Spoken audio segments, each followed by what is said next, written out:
Eu estava internada, lutando pela minha vida, com medo de não ver mais as minhas filhas crescerem. E ele, meu marido, ele estava ocupado demais, me traindo com a minha irmã e a minha própria empregada na minha cama. Então, esse é um relato bem emocionante. Eu peço empatia e cuidado nos comentários, tá? Com a nossa vítima aqui. Mas eu deixo uma pergunta para vocês. O que vocês fariam se você descobrisse que a pessoa que deveria estar ali segurando a sua mão no hospital, te apoiando, estava ocupada demais te traindo? Difícil, né? Então, bem-vindos ao Fim de Casamento, um canal de relatos de mulheres que está ajudando inúmeras pessoas, né? Mulheres e até homens a acordarem de relacionamentos abusivos. Então, inscreva-se no canal, comenta, compartilha esse relato com o máximo de pessoas que vocês conseguirem. E se você tem algum relato e quer compartilhar conosco, nos chame nos comentários. Nós vamos atender vocês, ok? Vamos lá para o relato de hoje.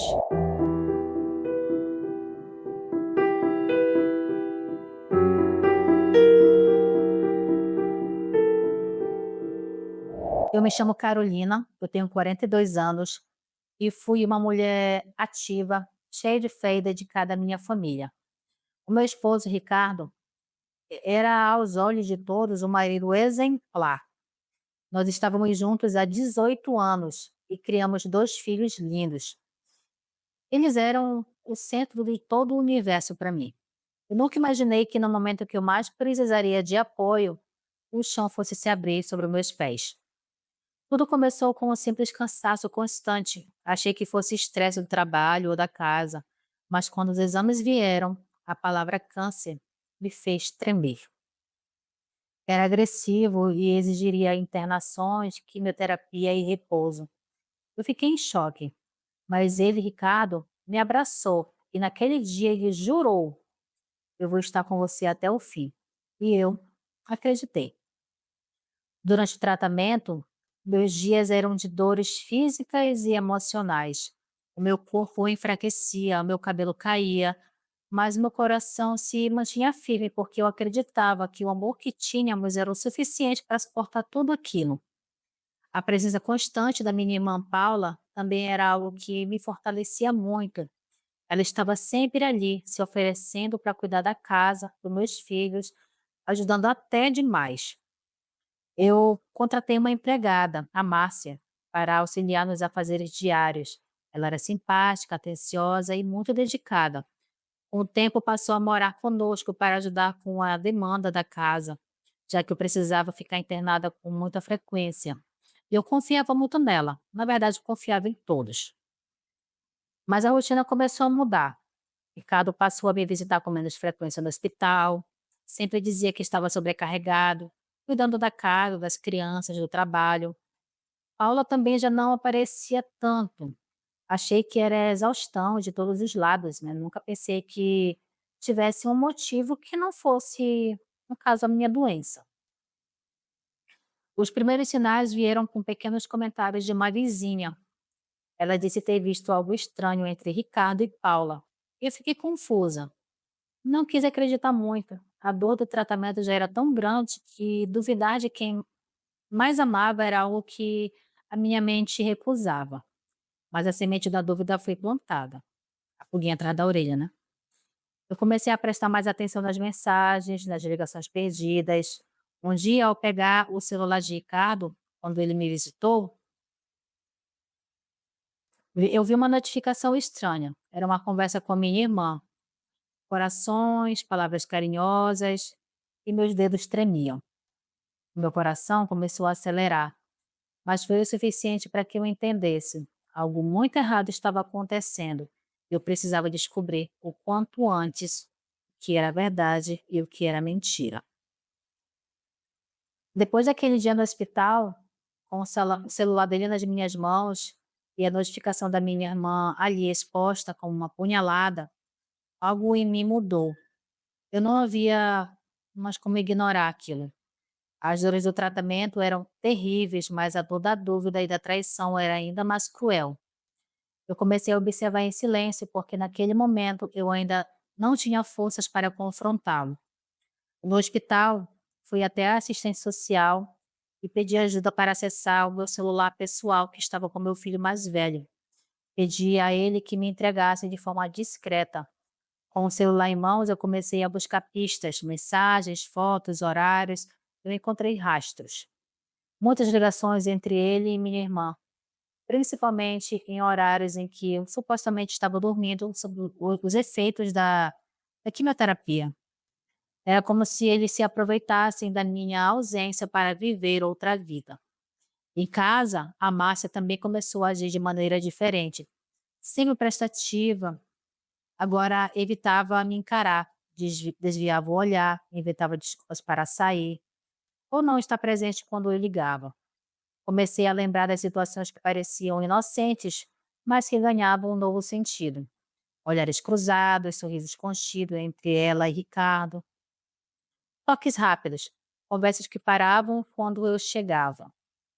Com o tempo, eu percebi que eu não estava apenas enfrentando a traição de uma irmã. Havia mais ali. Algo me dizia que ele tinha ido além. Foi quando, por uma ironia do destino, a própria Márcia deixou escapar uma informação sem querer. Ela me disse, enquanto me ajudava a trocar o pijama durante uma alta médica: "Ele não é homem de uma mulher só, dona Carolina. Nunca foi." Na hora eu congelei. Perguntei o que ela queria dizer com aquilo, e ela apenas desconversou. Mas o estrago já estava feito. Fui atrás de mais provas, pedi a uma amiga de confiança que passasse alguns dias na minha casa, só como pretexto de me ajudar com meus filhos. Ela começou a observar. Um dia ela me ligou em pranto e dizendo que viu Ricardo e Márcia se beijando na cozinha, na mesma casa onde eu voltaria após a internação. Meu sangue congelou.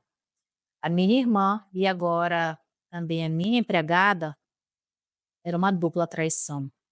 E eu estava completamente vulnerável.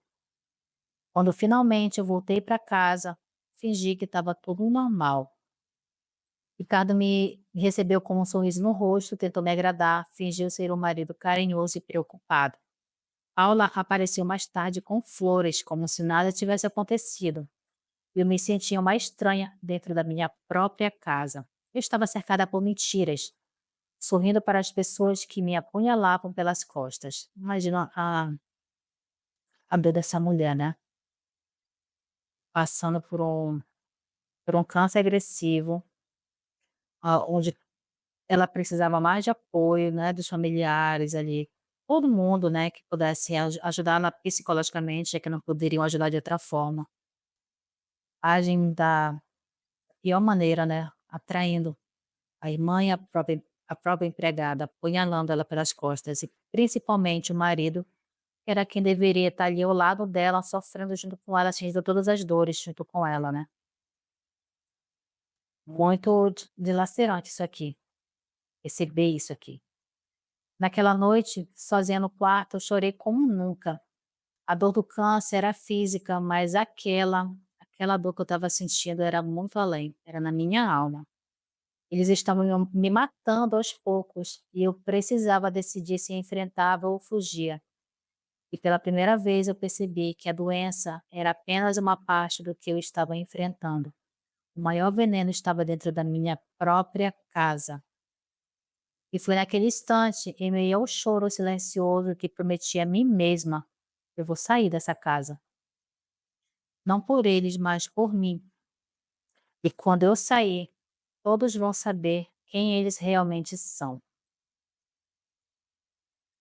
Me fez lembrar do caso da Preta Gil, né, com o seu marido, que ele fez com ela quando ela descobriu câncer.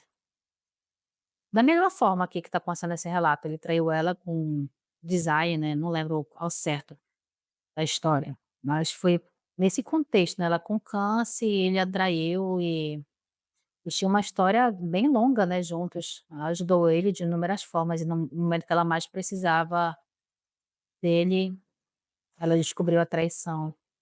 E o psicológico de uma pessoa que tem, né, um câncer, ele é muito, muito importante, porque a nossa cabeça, ela movimenta o corpo inteiro, né, então se você está emocionalmente fraca, debilitada, lógico que seu corpo ele vai reagir.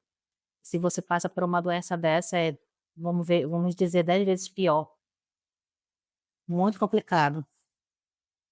Depois das promessas que eu fiz a mim mesma naquela noite de que quando eu saísse da casa todo mundo ia saber quem eles realmente eram, de que eu não ia morrer em silêncio, algo dentro de mim despertou.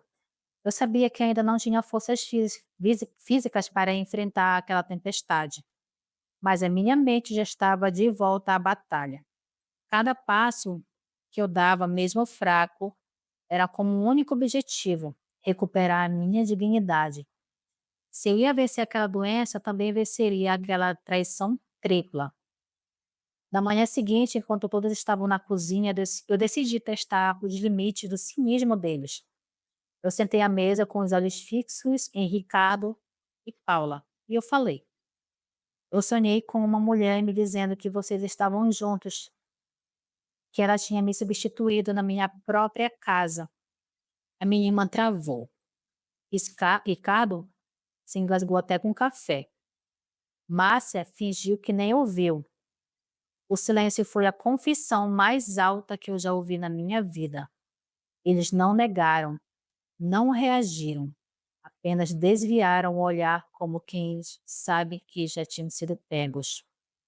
Essa mulher ela foi muito forte nesse momento, né? Vamos concordar. A partir dali eu passei a registrar tudo. Gravei conversas, tirei fotos de mensagens, organizei documentos. Mesmo debilitada, anotei datas, atitudes, provas. Meu corpo estava fraco, mas a minha mente estava afiada. Com a ajuda da minha amiga, nós começamos a arquitetar a minha saída. E mais que isso, eu comecei a planejar o meu recomeço sem eles e sem o peso daquela traição. O câncer ainda estava ali, mas eu já sentia que estava vencendo uma outra batalha, a emocional. Um dia tive uma conversa franca com o Ricardo. Ele chegou do trabalho e me encontrou sentada na varanda.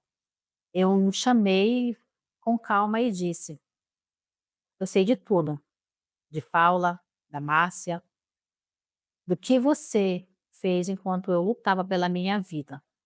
Ele ficou em silêncio.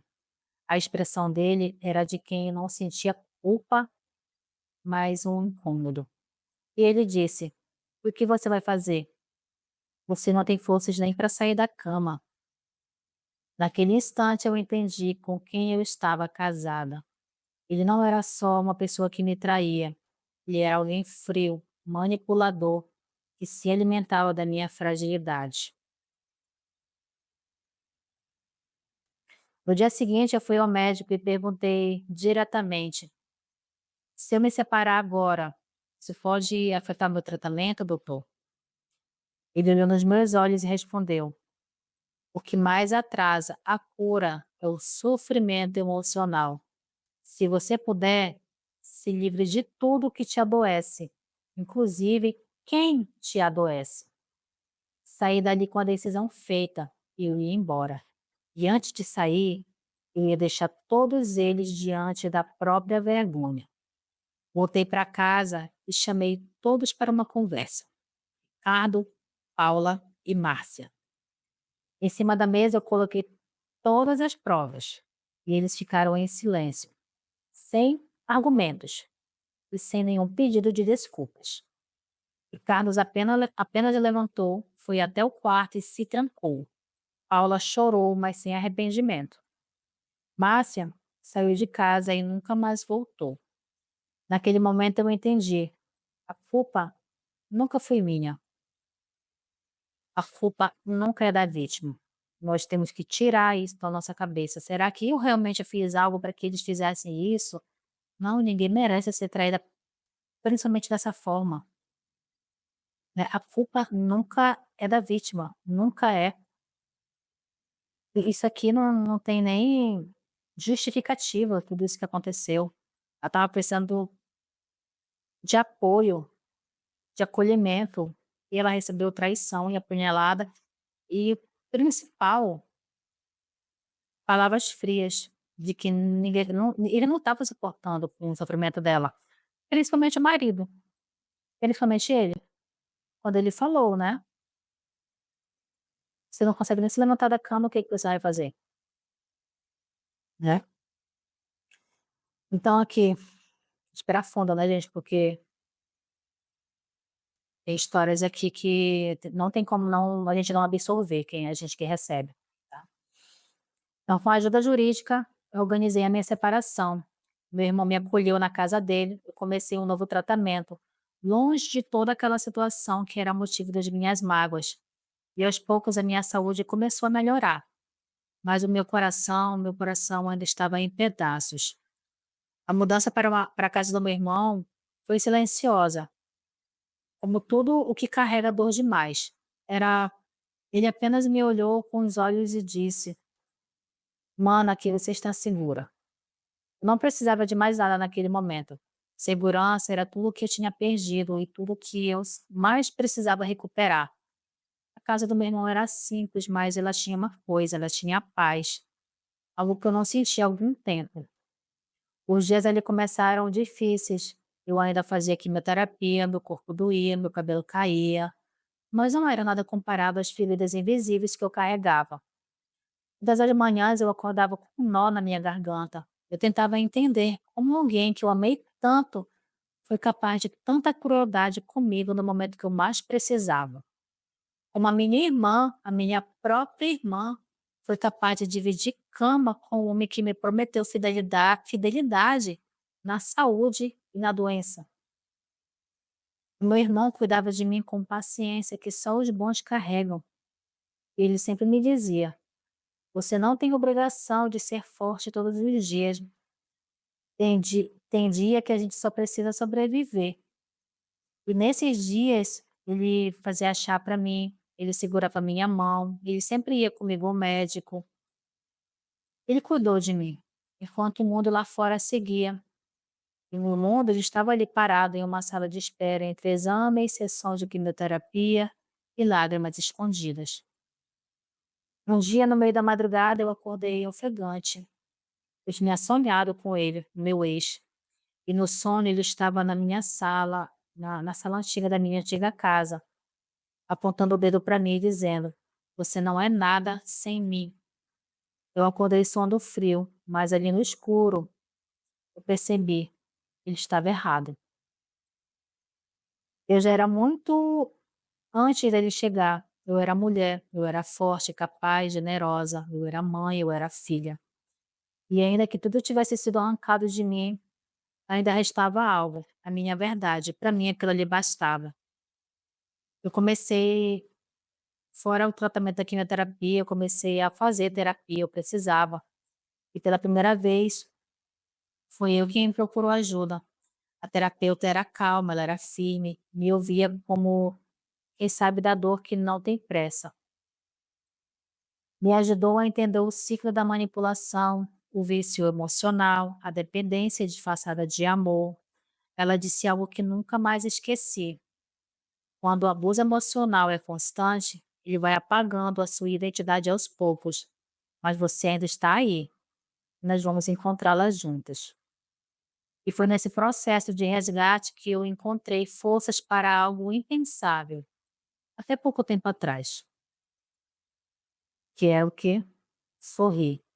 Quantas mulheres hoje não conseguem sorrir porque vivem um relacionamento que não traz felicidade para elas? Mulheres que antes, né, quando no começo do namoro eram felizes, eram autênticas, porque é isso que atrai, né, um homem. A autenticidade de uma mulher, a felicidade, a alegria dela, né, essa espontaneidade. E aos poucos, né, ela vai entrando naquele relacionamento e ele vai apagando tudo dela. É o que a terapeuta que disse, eles apagam a nossa identidade, você se questiona: "Quem eu sou?". Você nem se reconhece mais. E é uma luta muito grande, né, na terapia para que você se reconheça, você se reencontra. Por isso que a ajuda de profissionais é muito importante. Lógico que conversar com um amigo e desabafar tem a sua importância, mas nada equivale à ajuda profissional. Essa você deve procurar. Então, se você se questionar após esse relato aqui, será que como é que está minha vida hoje? Como é que está meu relacionamento? Como eu era antes? Será que eu mudei muito?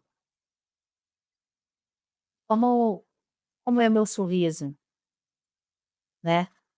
Eu demoro a sorrir com muita frequência. Como é que tá isso? Tem coisas que a gente precisa se questionar, né, dentro dos nossos relacionamentos e procurar mudanças, e não deixar que a nossa identidade ela seja apagada aos poucos, né. Então, chegou o último dia da sessão de quimioterapia. Quando eu saí da clínica, eu não toquei no celular. Sentei num banco da praça ao lado e respirei fundo. Pela primeira vez depois de muito tempo, eu me permiti sentir orgulho.